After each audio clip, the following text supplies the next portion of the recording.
എല്ലാ സഹോദരങ്ങൾക്കും നമ്മുടെ യൂട്യൂബ് ചാനലിലേക്ക് സ്വാഗതം. അപ്പോൾ നമ്മൾ കുറച്ച് നേരത്തെ ഒരു വീഡിയോ ഇട്ടിട്ടുണ്ടായിരുന്നു. നമ്മുടെ ഖബറിൽ ശിക്ഷ കിട്ടുന്ന കാര്യങ്ങളെക്കുറിച്ചിട്ടുള്ള ഒരു മനുഷ്യൻ മയ്യത്തായി കഴിയുമ്പോഴുള്ള ഖബറിനുള്ളിൽ നടക്കുന്ന ചില കാര്യങ്ങളെക്കുറിച്ചിട്ടൊക്കെ നമ്മുടെ ബഹുമാനപ്പെട്ട നമ്മുടെ മത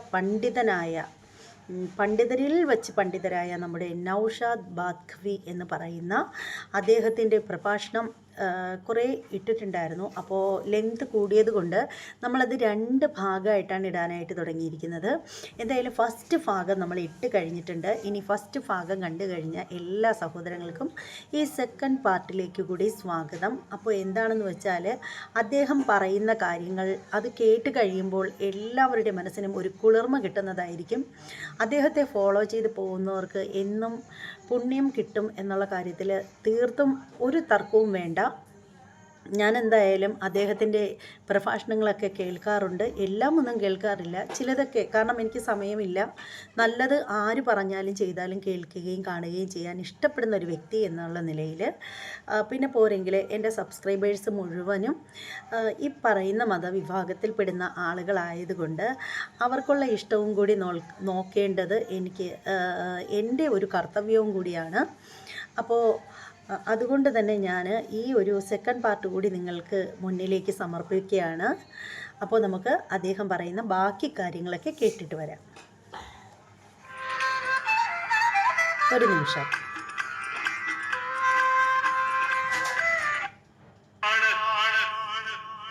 ആലോചിച്ച് നോക്ക് നിങ്ങൾ. നമുക്ക് കൊണ്ടുപോകാൻ ഒരുക്കി വെക്കണം. നമ്മളിപ്പോ ഏർവാടി അജ്മീറൊക്കെ സിയാറത്ത് പോകുമ്പോ നമ്മളങ്ങനെ ഒരുക്കി വെക്കൂലേ? ഇതവിടെ ഉച്ചയ്ക്ക് ശേഷം കഴിക്കാൻ, ഇത് വൈകുന്നേരം കഴിക്കാൻ, ഉംറയ്ക്കൊക്കെ കൊണ്ടുപോകുമ്പോ മാങ്ങാച്ചാറ്, മീനച്ചാറ്, ഇതൊക്കെ നമ്മൾ കൊണ്ടുപോകൂലേ? ഇതുപോലെ ഇതെന്റെ കവറിലേക്ക് കൊണ്ടുപോകാനാന്ന് പറഞ്ഞ് നമ്മൾ ഒരുക്കി തയ്യാറാക്കി വെക്കണം.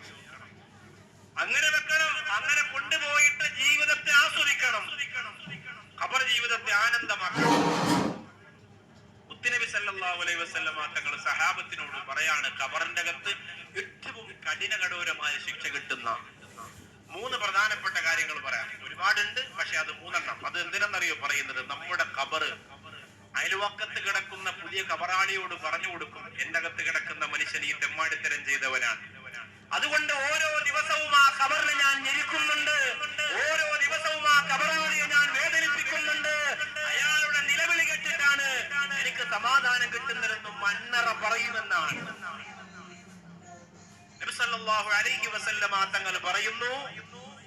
ഹുബിസ ഫീ ഖബ്രിഹി ബിസബബി ദൈൻ. ഒന്നാമത്തെ കാര്യം, ഹുബിസ ഫീ ഖബ്രിഹി ബിസബബി ദൈൻ. ഒന്ന്, കടത്തിന്റെ പേരിൽ, കടത്തിന്റെ പേരിൽ ഖബറിന്റെ അകത്ത് ഒരു പരിഗണന ഉണ്ടാവൂല. കടം വാങ്ങാൻ നല്ല ഉത്സാഹമാണ്. എത്ര സ്ഥലത്താണ് പ്രസംഗത്തിന് പോകുമ്പോ കിട്ടാനുള്ള സ്വർണം കിട്ടാൻ വേണ്ടിയിട്ട് 1000 രൂപ. താത്തമാരെ കൂടെ കുറെ പയ്യന്മാര് കാണും. കമ്പനി താത്താക്ക് ഗ്യാസ് കുറ്റി വാങ്ങിച്ചു കൊടുക്കാനും ബൾബ് വീസാകുമ്പോ ഇടാനും, മോട്ടർ കേടാകുമ്പോ ശരിയാക്കാനും കുറെ കമ്പനികൾ ഉണ്ടാവും. അതിൽ അണ്ണനുണ്ടാവും, കാക്ക ഉണ്ടാവും, ബംഗാളി ഉണ്ടാവും, ഒക്കെ ഉണ്ടാവും. അപ്പൊ ഇത് ചെയ്തു കൊടുക്കുമ്പോ അവരുമായിട്ട് കമ്പനിയാവും. ചായ കുടിച്ചോണ്ട് പോടാ, അങ്ങനെ ചായ കുടിക്കും. അങ്ങനെ ചായ കുടിക്കും, TV കാണും, മൊബൈൽ മെസ്സേജ് അയക്കും, നല്ല കമ്പനിയാ. ചിലപ്പോ ബൈക്കിൽ അത്യാവശ്യത്തിന് സൊസൈറ്റി കൊണ്ടുപോകും, പോസ്റ്റ് ഓഫീസിൽ കൊണ്ടുപോകും, കറണ്ട് ബില്ല് അടയ്ക്കും, അവന്റെ കൂടെ ചിലപ്പോ കയറി പോവും. താത്തമാര് ചിലരൊക്കെ ചിരിക്കുന്നുണ്ട്, അറിയാം, പല പരിപാടി നടക്കുന്നുണ്ട്. അപ്പൊ ഇങ്ങനെയുള്ള ഈ പയ്യന്മാരെന്തെയും താത്താരെടുത്ത് പറയും, താത്ത നിങ്ങളെ കൈ കിടക്കണ വള ഒരു 2 മാസത്തേക്ക് തന്നാല് എന്റെ കൊച്ചിന് സുഖമില്ല. അവന്റെ കൊച്ചിനൊന്നും ഒരു കുഴപ്പമില്ല, എന്നാലും ഇങ്ങനെ എന്തെങ്കിലും പറയണ്ടേ, ഒരു കാരുണ്യം ഉണ്ടെങ്കിലല്ലേ കിട്ടുള്ളൂ. കുഞ്ഞിന് സുഖമില്ല, അതുകൊണ്ട് അതൊന്ന് തന്നാല് ഇക്ക പറഞ്ഞ രൂപ അടുത്ത് തരാന്ന് പറഞ്ഞു. പിന്നെ ഇക്ക ആദ്യത്തെ പ്രാവശ്യം വന്ന് താത്ത ഒരു ഡ്യൂപ്ലിക്കേറ്റ് വാങ്ങിച്ചിട്ട്, 2ാമത്തെ പ്രാവശ്യം വന്ന് താത്ത ഒരു ഡ്യൂപ്ലിക്കേറ്റ് വാങ്ങിച്ചിട്ട്, 3ാമത്തെ പ്രാവശ്യം വരാറായപ്പോഴാണ് കടം കൊടുത്ത സ്വർണം തിരിച്ചു കിട്ടാൻ വേണ്ടി നീനമാബീരി വിളയിൽ വീട് 1001 രൂപ. കാരണം കിട്ടിയിട്ടില്ല, അത് കിട്ടുമെന്നൊരു സാധ്യതയില്ല. പിന്നെ നേരെ മജ്ലിസിൽ കൊടുക്കാം, മുസാഫർ ഉപ്പാപ്പന്റെ അടുത്ത് പോവാന്നൊരു തോന്നൽ വരുന്നത് അപ്പോഴാ.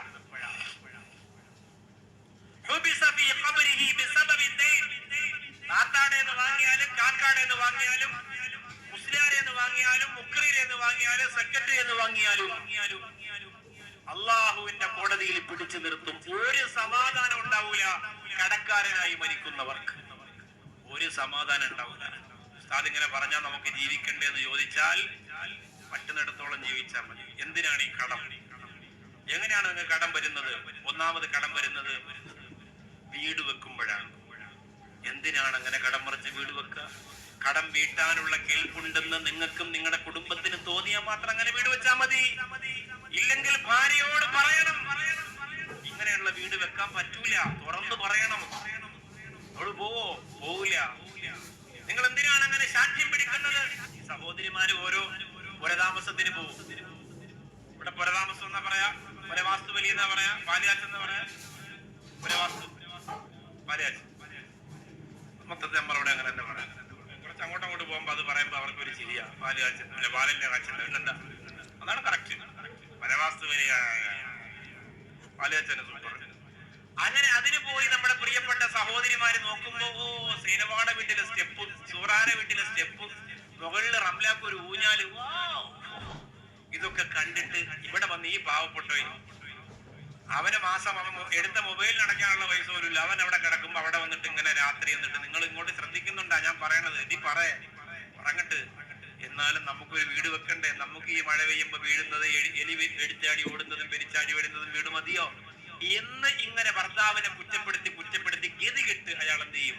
നീ എവളെ വാ അടയ്ക്കാൻ വേണ്ടിയിട്ട് പലിശക്കാണെങ്കിലും പൈസ എടുത്തിട്ട് എന്ത് ചെയ്യും? ഒരു വീട് വെക്കാൻ തീരുമാനിക്കും. അങ്ങനെയല്ലേ കടത്തിലാവുന്നത്? രണ്ടാമത് കടത്തിലാവുന്നത് മോളെ കെട്ടിക്കുമ്പോഴാ. മോളെ കെട്ടിക്കുമ്പോ എന്തിനാ കടത്തിലാവുന്നത്? ഉള്ള പൈസക്ക് പറ്റിയ കുടുംബം നോക്കിയാ പോരെ? ഒമ്പത്തിന് തന്നെ വേണമെന്ന് ഭാര്യ പറയുമ്പോ നിങ്ങൾ എന്തിനാ ചാടാൻ പോകുന്നത്? നിങ്ങളുടെ സാമ്പത്തിക സ്ഥിതി എന്തെന്ന് നിങ്ങൾക്ക് അറിഞ്ഞൂടെ പ്രിയപ്പെട്ടവരെ? അത് അനിയത്തിയുടെ മോളെ കെട്ടിച്ചത് അങ്ങനെയാണ്, അതുകൊണ്ട് ചേട്ടത്തിയുടെ മോളെ ഇങ്ങനെ കെട്ടിക്കണമെന്ന് ആരാ പഠിപ്പിച്ചത്? നിങ്ങൾക്ക് ഉള്ളതുപോലെ മതി. ഞങ്ങൾ പാവങ്ങളാണ്, ചെറിയ ചെക്കനാണ്, വലിയ ആഡംബരമൊന്നുമില്ല, ഒരു 10 പവനകത്ത് നടക്കുന്ന കാര്യങ്ങളേ ഉള്ളൂ. ഭക്ഷണമൊക്കെ അത്ര വിപുലമായിട്ടില്ല, ചെറിയ നാടൻ സാധാരണ രീതിയിലുള്ള ഫുഡാണ്. ഒരു ചിക്കൻ ബിരിയാണിയോ ഒരു ബീഫ് ബിരിയാണിയോ ഒന്നും വെക്കുന്നതിനൊന്നും അത്ര വലിയ ആളെ കൊല്ലുന്ന പൈസ ഒന്നും വേണ്ട. പക്ഷെ നമ്മൾ അതില്ല. നമുക്ക് ഐസ്ക്രീമിൽ അങ്ങനെ വേണം, നമുക്ക് ടിഷ്യൂ പേപ്പർ എങ്ങനെ ഇരിക്കണം, അത് കഴിഞ്ഞിറങ്ങിയാൽ നമുക്ക് ഫ്രൂട്ട്സ് വേണം, ബൊഫേ വേണം, ഇരുന്ന് കിടന്ന് തിന്നണം. എങ്ങനെ താത്താക്ക് ദഹിക്കുള്ളൂ? കൂട്ടുകാരികളോട് പറയാൻ പറ്റുള്ളൂ. കല്യാണം എവിടെ വെച്ച് നടത്തണം? പള്ളിയുടെ ഓഡിറ്റോറിയം പറ്റൂല, മദ്രസ ഹാള് പറ്റൂല, കൊല്ലത്തെ, കായംകുളത്തെ, ആലപ്പുഴത്തെ ഏറ്റവും വലിയ ഓഡിറ്റോറിയം വേണം. എന്നാലേ താത്താക്ക് ദഹിക്കുള്ളൂ. അതിന് കൂട്ടി നിന്ന് കടം വാങ്ങിയിട്ട് ഖബറിലേക്ക് പോകുമ്പോ ആരും കാണൂല. നിങ്ങൾ മരിച്ചാൽ നിങ്ങളുടെ മക്കൾ കടം വീട്ടുമെന്ന് നിങ്ങൾക്ക് ഉറപ്പുണ്ടോ? പള്ളിയിൽ മയ്യത്ത് കൊണ്ടുവച്ചിട്ട് ഉസ്താദ് പറയും നിസ്കരിക്കാൻ പോവാണ്, ഒന്നുകൂടെ എല്ലാവരും കയറിയോ എന്നൊക്കെ ചോദിച്ചിട്ട് ഉസ്താദ് മയ്യത്ത് നിസ്കാരത്തിന്റെ കാര്യമൊക്കെ പറഞ്ഞിട്ട് പറയും, ഈ മയ്യത്തിന് ആരെങ്കിലും പൈസ ഇടപാടുകൾ ഉണ്ടെങ്കിൽ നിങ്ങൾ പൊരുത്തപ്പെട്ട് കൊടുക്കണം. ആള് കവറിലേക്ക് പോയി. ഇനി അതല്ല, ആരെങ്കിലും അങ്ങോട്ട് പൈസ നിങ്ങൾക്ക് മയ്യത്ത് തരാനുണ്ടെങ്കിൽ അദ്ദേഹത്തിന്റെ മകൻ അബ്ദുറഹ്മാൻ ഇവിടെ ഉണ്ട്, സുബൈർ ഇവിടെ ഉണ്ട്, അവന്റെ അടുത്ത് ചോദിച്ചാല് ആ പൈസ തിരിച്ചു തരും. മകൻ എന്നോട് പറഞ്ഞിട്ടുണ്ട് പറയാൻ. അപ്പൊ ഒരാൾ വള്ളിക്കകത്തെന്ന് പറയും പാപ്പ തരാനുള്ളത് പൊരുത്തപ്പെട്ടു, മോനെങ്കിലും തരാനുള്ളത് തരാൻ പറയാം മുതലേരെ എന്ന് പറഞ്ഞു. അതാണ് ഇപ്പോഴത്തെ അവസ്ഥ. പാപ്പാടെ കാര്യം ഞങ്ങൾ പൊരുത്തപ്പെട്ടു പോയില്ലേ, അയാൾ മരിച്ചല്ലോ, ഈ മകൻ തരാനുണ്ട് പൈസ, അത് ഉസ്താദ് പറ്റുമെങ്കിൽ ഒന്ന് വാങ്ങിത്താന്ന് പറയും. അവനാണ് വാപ്പാരെ തീർക്കാൻ പോണത്. ഇന്നത്തെ കാലത്ത് ആര് തീർക്കും പ്രിയപ്പെട്ടവരെ? ആര് തീർക്കും? മാതാപിതാക്കൾ ജീവിച്ചിരിക്കുമ്പോണ്ടല്ലോ, ഞാനൊക്കെ അത് നല്ലപോലെ അനുഭവിക്കുന്ന ആളാണ്. സ്നേഹസാഗരത്തിൽ നിങ്ങൾ വന്നിട്ട് രഹസ്യമായിട്ട് പെട്ടെന്ന് അങ്ങനെ ചെന്നാലൊന്നും ഒരു കഥയൊന്നും പറയൂല. പക്ഷെ ഒരു ദിവസം നിന്നിട്ടോ അല്ലെങ്കിൽ 2-3 പ്രാവശ്യം വന്നിട്ട് രോഗികളായിട്ട് കമ്പനിയായിട്ട് നിങ്ങൾ ചോദിച്ചു നോക്കണം നിങ്ങളുടെ കുടുംബത്തിന്റെ അവസ്ഥ എന്താണ്. മക്കളെ കുറിച്ച് പറയുന്നത് കേൾക്കാം, മകളെ കുറിച്ച് പറയുന്നത് കേൾക്കാം, ഹൃദയം ഉരുകിപ്പോവും പ്രിയപ്പെട്ടവരെ. അങ്ങനെയുള്ള മാതാപിതാക്കൾ മരണപ്പെട്ടു പോയാ മക്കൾ എന്ത് ചെയ്യാനാണ്? അവർക്ക് വേണ്ടി ദുആ പോലും ചെയ്യൂല, അവർക്ക് വേണ്ടി ഒരു 10 രൂപ അല്ലാഹുവിന്റെ പള്ളിക്ക് കൊടുക്കൂല. പിന്നെ എങ്ങനെയാണ് അവരുടെ കടബാധ്യത തീർക്കുന്നത്? അതുകൊണ്ട് എന്റെ പ്രിയപ്പെട്ടവരെ, മനഃപൂർവ്വം ഒരു വലിയ ചതിക്കുഴിയിൽ വീഴല്ലേ. പിന്നെ മൂന്നാമത് കടക്കാരനാവുന്ന രോഗിയാകുമ്പോഴാണ്. അത് മനഃപൂർവ്വമല്ല. രോഗിയാകുമ്പോ മരുന്ന് വാങ്ങണം, ചികിത്സ, അതൊരു വല്ലാത്ത അവസ്ഥയാണ്. അള്ളാഹുവേ, ഈ മജ്‌ലിസിന്റെ ബറക്കത്ത് കൊണ്ട് മാരക രോഗങ്ങളെ തൊട്ട് ഞങ്ങളെ കാക്കണേ അല്ലാഹ്. മാരക രോഗങ്ങളെ തൊട്ട് ഞങ്ങളെ കാക്കണേ റബ്ബേ. അതൊരു ചികിത്സക്ക് അതിന്റെ ആവശ്യത്തിന് ധാരാളം പൈസയാവും. ചെറിയ പൈസയിൽ തീരൂല. 84 രോഗികളുണ്ട് സ്നേഹസാഗരത്തിൽ. 84 രോഗികളിൽ ഒരു ദിവസം പനി വരാത്ത ആരും ഉണ്ടാവൂല, ഒരു ദിവസം വയറ്റിന് സുഖമില്ലാത്ത ആരും ഉണ്ടാവും. നിങ്ങൾ ആലോചിച്ചൊക്കെ, വയറ്റിന് അസുഖം വരും, പനി വരും, ചുമ വരും. ഇത്രയും ആളുകൾക്ക് ഹോസ്പിറ്റലിന്റെ ചിലവ് എത്രയാവും നിങ്ങൾ ആലോചിച്ചു. മരുന്ന് വാങ്ങാൻ വേണ്ടി, അവർക്ക് മരുന്ന് വാങ്ങാൻ വേണ്ടി വടുതലയിലുള്ള ഒരു പ്രിയപ്പെട്ട അഷ്റഫ് എന്ന സഹോദരൻ എല്ലാ വർഷവും റമദാനാകുമ്പോൾ ഒരു തുക തരുന്നുണ്ട്. ആ രോഗികളുടെ മരുന്നിന്റെ ആവശ്യത്തിന് വേണ്ടി തികയൂല. അതുപോലെ 100 അഷ്റഫ് സാഹിബ് തന്നാലും തീരൂല പ്രിയപ്പെട്ടവരെ. ഇപ്പൊ നിലവിൽ സ്നേഹസാഗരത്തിന്റെ രോഗികളുടെ അവസ്ഥ വളരെ പരിതാപകരമാണ്. ഒരു വീട്ടിൽ ഒരു ഉപ്പ സുഖമില്ലെങ്കിൽ, ഒരു ഉമ്മ സുഖമില്ലെങ്കിൽ അതിന്റെ ചിലവ് ഭീകരമാണെന്ന് നമുക്കറിയാം ഇന്നത്തെ മെഡിസിന്റെ അവസ്ഥ. അങ്ങനെയാണെങ്കിൽ ഇത് നിങ്ങൾ ആലോചിച്ച് നോക്കി, എത്രമേൽ സങ്കടകരമാണ്. എന്നാലും അള്ളാഹു നടത്തുന്നില്ലേ? എന്നാലും അള്ളാഹു മുന്നോട്ട് കൊണ്ടുപോയിപ്പിക്കുന്നില്ലേ? എന്നാലും അള്ളാഹുവിന്റെ അപാരമായ കാരുണ്യം വരുന്നില്ലേ? പടച്ചവൻ അതിന്റെ ബറക്കത്ത് കൊണ്ട് മാരക രോഗങ്ങളെ തൊട്ട് അവരെയും ഞങ്ങളെ എല്ലാവരെയും അള്ളാഹു കാത്തുരക്ഷിക്കട്ടെ. പള്ളിയുടെ വീടിന്റെ ഫ്രണ്ടില് തട്ടം പിരിച്ചിരിക്കുക എന്ന് പറഞ്ഞാൽ ദയനീയമായ കാര്യമാണ്. മകന് സുഖമില്ല, വാട്സപ്പിലൂടെ കരഞ്ഞുകൊണ്ട്, ഫേസ്ബുക്കിലൂടെ വീഡിയോ ഇട്ടുകൊണ്ട് പൈസ പിരിക്കാൻ ചാരിറ്റി പ്രവർത്തകരെന്ന് പറയുന്ന ഒരു സംഘം വരുമ്പോ അവരുടെ മുമ്പിൽ ഇരുന്ന് കരയുക എന്നൊരു ദയനീയം തന്നെയാണ്. പക്ഷെ കരയാതിരിക്കാൻ പറ്റൂല. അവരെ കൊണ്ട് കിട്ടുന്നെങ്കിൽ കിട്ടട്ടെ എന്ന് നമ്മൾ കരുതും. അതുകൊണ്ട് ഉമ്മ കരയും, ബാപ്പ കരയും, മക്കള് കരയും. അതൊരു രംഗമാണ്. കരഞ്ഞേ പറ്റൂ, പൈസ ചോദിച്ചേ പറ്റൂ. പക്ഷെ ആ ഒരു അവസ്ഥ അല്ലാഹുവേ ഞങ്ങൾക്ക് നീ തരല്ലേ റഹ്മാനേ. അതിനുവേണ്ടിയാണ് ചിലര് കടക്കാരായി പോകുന്നത്. വാപ്പ സുഖമില്ലാതെ കിടക്കുമ്പോ മകന് കടക്കാരനാകുന്നു, ഉമ്മ രോഗിയായി കിടക്കുമ്പോ മകള് കടക്കാരിയാകുന്നു. അങ്ങനെ ഓരോരുത്തരും സുഖമില്ലാതാകുമ്പോ ജീവിച്ചിരിക്കുന്ന അവരോട് സ്നേഹമുള്ളവരാണ് കടക്കാരായി മാറിപ്പോകുന്നത്. ആ കടം നമുക്ക് വേറൊന്നും ചെയ്യാൻ പറ്റൂല.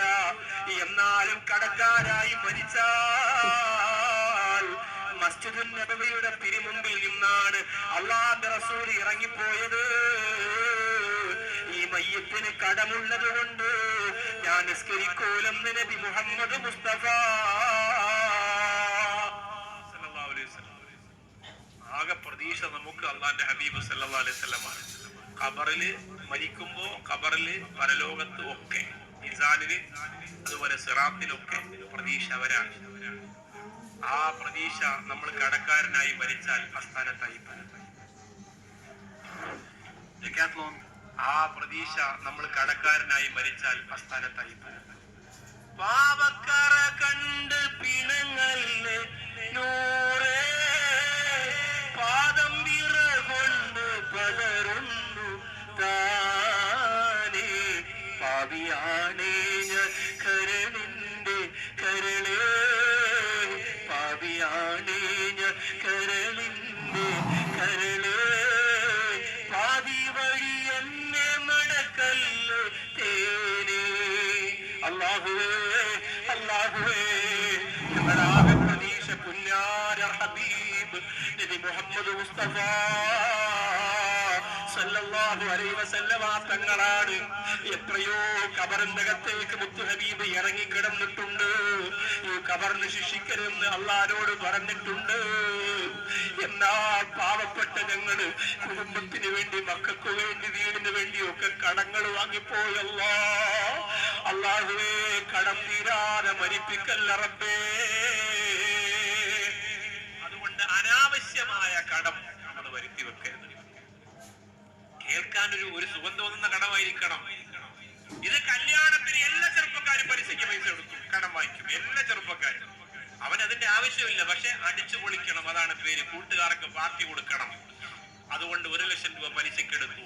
കൂട്ടുകാരന്മാർക്ക് എന്ത് പാർട്ടിയാണ്? കല്യാണത്തിന് മുമ്പേ കറങ്ങലും, അവിടെ പോയി അങ്ങനെ പോട്ടോ ഇങ്ങനെ പോട്ടോ. ഇന്നിപ്പോ AI സംവിധാനത്തിലൂടെ പരസ്പരം ചുണ്ടുകൾ ലിപ് ലോക്ക് ചെയ്യുന്ന വീഡിയോസ് വരെ ചെയ്യാൻ പറ്റുന്നുണ്ട്, ആണിനും പെണ്ണിനും. ആരെ ഫോട്ടോയും വെക്കാം. ഇവിടുത്തെ സെക്രട്ടറി ജുബിദി സാഹിബിന്റെ ഫോട്ടോയും അവിടെ നീ വെക്കാൻ പോണ ലളിത ചേച്ചിയുടെ ഫോട്ടോയും ഒരുമിച്ച് വെച്ച് ചുണ്ട് കൊടുക്കുന്നുണ്ട്, എഡിറ്റ് ചെയ്യാം. കാണുമ്പോൾ ജുബിദി സാഹിബിന്റെ ഭാര്യ അല്ലോ എന്റെ ഇക്ക പോയി റബ്ബേ സുബ്ഹാനല്ലാഹ്. കാര്യമില്ല, ഇവിടുത്തെ ആമ്പിളർ ചെയ്ത പരിപാടിയാ, ഇവിടുത്തെ ചെറുപ്പക്കാർ ചെയ്ത പരിപാടിയാ. അത് കാണുമ്പോ നമുക്ക് പക്ക ചെയ്ത് പക്കത്ത് മതിയെത്തും. ഒരാൾക്കാർ നിൽക്കുന്ന ഫോട്ടോ എന്തിനാണ്? എന്തെങ്കിലും കിട്ടിയ നേരെ മക്കളെ നേരെ മതിയെ അതിന്റെ മുമ്പ് കിതാബേല് പെണ്ണിന്റെ തോളത്ത് പിടിച്ചുകൊണ്ട് അജൽ ഉസ്താദിനെ മുത്തുന്നു. നല്ല കാര്യമുണ്ട്. ഇതാണ് പരിപാടി. ഇതൊക്കെ ഇങ്ങനെ എഡിറ്റ് ചെയ്ത് കേട്ടിട്ട് ഇങ്ങനെ വിടുക. അപ്പൊ അതിന്റെ അടിയിൽ കുറെ കമന്റ്, ഇസ്ലാം മതം സ്വീകരിച്ചോ, മാഷാ അല്ലാഹ്, മാഷാ അല്ലാഹ്. അങ്ങനെ കുറെ ആളുകൾ ഇത് എന്ത് ചെയ്യാതെന്ന് അറിയാതെ അത് എഴുതാൻ വേണ്ടി മാത്രം, അത് മാത്രമേ മൊബൈലിൽ വരുള്ളൂ. ആരും ഉണ്ടില്ലാതെ ആടിയാലും അടിയിൽ മാഷാ അല്ലാഹ്. ഇത് എഴുതാൻ വേണ്ടി കുറെ പടപ്പുകളുണ്ട്. ഇങ്ങനെ കുറെ, ഇതൊക്കെ നമ്മള് സാങ്കേതിക വിദ്യ കൊണ്ട് ചെയ്യുമ്പോ കുറെ കാര്യങ്ങൾ ശ്രദ്ധിക്കാനുണ്ട് പ്രിയപ്പെട്ടവരെ. ഇതിന്റെ ഇടയിൽ കൂടെ ഇനി ഒറിജിനൽ വന്നാലും ആ പരമ കോഴിയായ മനുഷ്യൻ പറയും, ഇതൊക്കെ AI സംവിധാനത്തിലൂടെയല്ല, എന്റെ ചുണ്ടിക്കുന്നതല്ലോ നോക്കിയോ. അവൻ അങ്ങനെയും പറഞ്ഞ് രക്ഷപ്പെടും. അപ്പൊ ശ്രദ്ധിക്കണം, കള്ളന്മാരിതിലൂടെ രക്ഷപ്പെടാനും പാടില്ല, പാവങ്ങൾ കള്ളന്മാരാവാനും പാടില്ല. അതുകൊണ്ട് സാങ്കേതിക വിദ്യ കൂടി എന്ന് പറഞ്ഞിട്ട് മക്കേരെ മദീനയിലെ മണ്ടക്കേറുന്നത് ആരെയാണ് എഡിറ്റ് എന്ത് അങ്ങോട്ട് പോയാലും ഇങ്ങോട്ട് പോയാലും നേരെ കഅബാലയത്തിന്റെ മുമ്പിലാണ്. അള്ളാഹു കാത്തിരക്ഷിക്കട്ടെ. ഈ രാജകൊട്ടാരത്തിന്റെ പവറിൽ ജീവിക്കേണ്ട രാജാവ് അധികാരത്തിന്റെ ഉങ്കുകൊണ്ട് പാപപ്പെട്ടവരെ അടിച്ചമർത്തുന്ന, ചവിട്ടിത്തേക്കുന്ന നിയമം പോലും അധികാരികൾക്കും രാജാക്കന്മാർക്കും അനുകൂലമാക്കുന്ന കാലഘട്ടത്തിൽ അല്ലാഹുവേ, ഉമർ ഇബ്നു അബ്ദുൽ അസീസ് എന്ന നീതിയുടെ രണ്ടാമത്തെ കഥാപാത്രമായി ചരിത്രം സമ്മതിച്ച ആ പ്രിയപ്പെട്ടവര് മരണപ്പെട്ടു പോയപ്പോൾ അവരുടെ ഖബറിന്റെ അവസ്ഥ അദ്ദേഹത്തിന്റെ പ്രിയപ്പെട്ട പൊന്നുമോന് സ്വപ്നം കാണുകയാണ്. അവരുടെ ഭാര്യ പറയുമായിരുന്നല്ലോ എപ്പോഴും എപ്പോഴും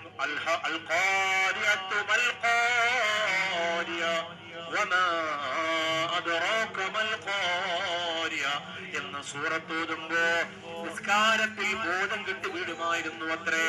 പരലോകത്തെ കുറിച്ച് ഓർത്ത് കരഞ്ഞുകൊണ്ട് സുജൂദിന്റെ കണ്ണീര് ഒഴുകി വരുമായിരുന്നത്രേ. തഹജ്ജുദിന്റെ സമയത്ത് റൂമടച്ചാൽ ആ റൂമിന്റെ അകത്ത് കിടന്നിട്ട് ഉമർ ഇബ്നു അബ്ദുൽ അസീസ് റളിയല്ലാഹു അൻഹു നിലവിളിക്കുമായിരുന്നു അത്രേ. അങ്ങനെ ഒരുപാട് ഒരുപാട് ചരിത്രങ്ങളുണ്ട്. ആ പ്രിയപ്പെട്ടവര് ജീവിതകാലത്ത് ഓർത്തു നിൽക്കുന്ന ചെറിയ ഒരു മുന്തിരി പോലും വാങ്ങാൻ രാജാവിന്റെ കയ്യിൽ കാരണയില്ലാത്ത ചരിത്രത്തിന്റെ ലോകാവസാനം വരെ ആരും മറക്കാത്ത പാട്ടിന്റെയും കഥയുടെയും ഇടയിലൂടെ ഉമർ ഇബ്നു അബ്ദുൽ അസീസ് എന്ന രാജാവിനെ പരിചയപ്പെടുമ്പോൾ ആ പ്രിയപ്പെട്ടവരുടെ ഖബർ പൊന്നുമോന് സ്വപ്നം കാണുമ്പോ സ്വർഗത്തിന്റെ പൂന്തോട്ടത്തിലൂടെയാണ് യാത്ര ചെയ്യുന്നത്. വാപ്പ ചോദിക്കുന്നു ഉപ്പ, മകൻ ചോദിക്കുന്നു ഉപ്പ, സ്വർഗത്തിന്റെ പൂങ്കാവനത്തിലൂടെ ജീവിക്കാൻ നിങ്ങൾക്ക് കഴിയുന്നത് എങ്ങനെയാണ്?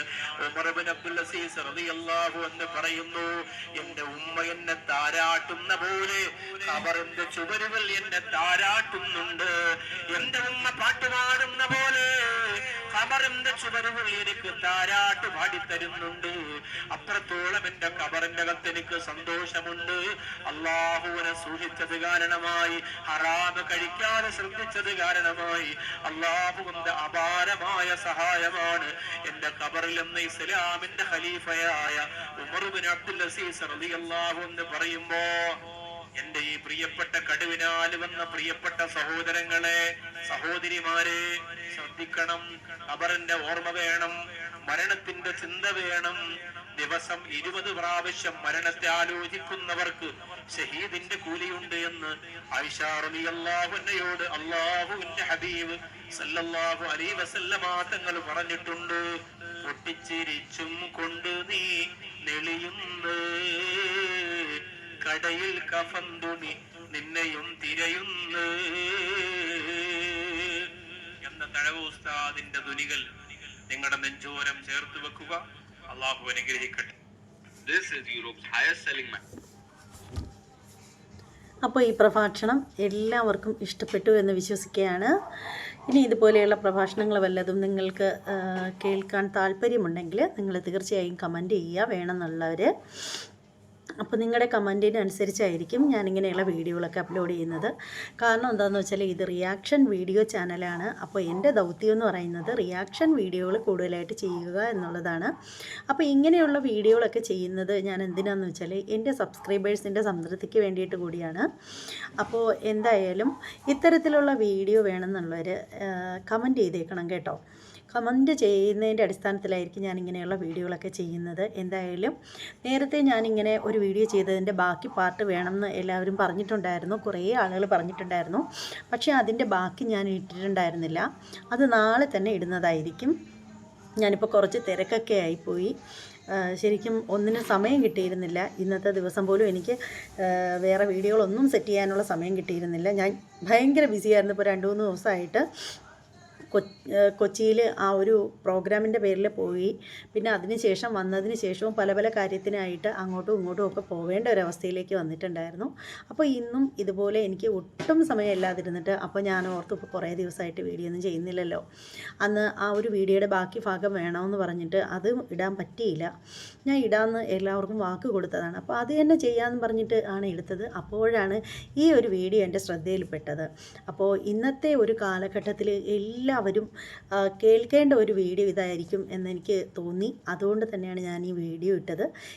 ശരിക്കും പറയുകയാണെങ്കിൽ ഈ ഒരു വീഡിയോ ഞാനൊരു 2 തവണ കേട്ടു. അതിന് ശേഷമാണ് ഞാനിത് വീഡിയോ ഇടാനായിട്ട് എടുത്തത്. കാരണം അത്രയേറെ നല്ല ആശയങ്ങളായിരുന്നു അദ്ദേഹം ഇതിലൂടെ പറഞ്ഞത്. നല്ല നല്ല കാര്യങ്ങളായിരുന്നു. അതുകൊണ്ട് തന്നെയാണ് ഞാൻ ഓർത്തത് എന്തായാലും ഇത് താല്പര്യമുള്ളവരൊക്കെ കേൾക്കട്ടെ എന്ന്. എന്തായാലും വീഡിയോ ഇഷ്ടമാവുകയാണെങ്കിൽ തീർച്ചയായും നിങ്ങളുടെ അഭിപ്രായങ്ങളൊക്കെ ഒന്ന് കമൻറ്റ് ചെയ്തേക്കൂ. അപ്പോൾ ഇതുപോലെ നല്ല വീഡിയോകളായിട്ട് വരാം. അതുപോലെ റിയാക്ഷൻ വീഡിയോകളായിട്ടൊക്കെ വരാം. നന്ദി, നമസ്തേ.